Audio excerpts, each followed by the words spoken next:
இந்த வீடியோ உங்களுக்கு பிடிச்சிருந்ததுன்னா லைக் பண்ணுங்கள்.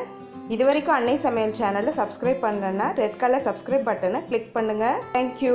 அன்பு நண்பர்களே, அனைவருக்கும் அன்னை சமையலின் அன்பான வணக்கங்கள். இன்னைக்கு அன்னை சமையல் நம்ம பார்க்க போகிற ரெசிபி எல்லாருக்கும் பிடிச்சமான இட்லி சாம்பார்.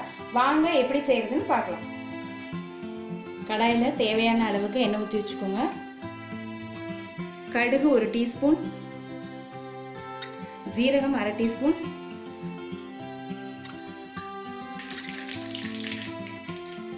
கொஞ்சம் கருவேப்பிலை, கொஞ்சமாக பெருங்காயம், அடுத்தது 15 சின்ன வெங்காயம். நீங்கள் இட்லி சாம்பாருக்கு சின்ன வெங்காயம் யூஸ் பண்ணால் தான் டேஸ்ட்டாக இருக்கும். நீங்கள் விருப்பப்பட்டீங்கன்னா பெரிய வெங்காயம் கூட போட்டுக்கலாம். 4 பச்சை மிளகாய்,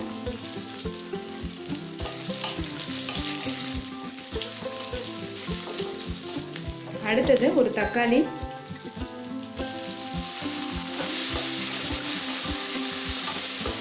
தேவையான அளவுக்கு உப்பு.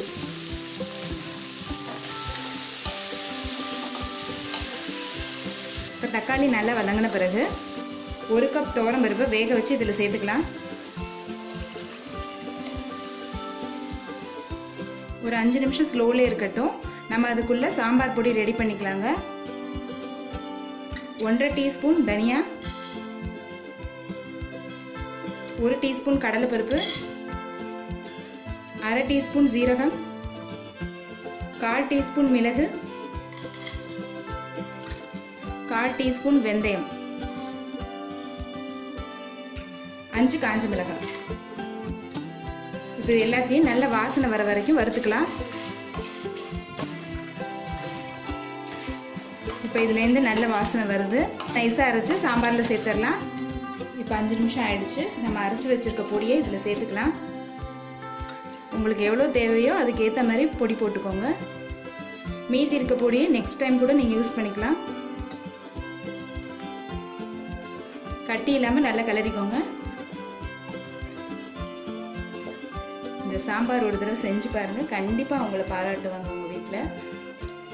இப்போ 2 நிமிஷம் ஆயிடுச்சு. ஒரு சின்ன நெல்லிக்காய் அளவு புளியை கரைச்சி இதில் சேர்த்துக்கலாம்.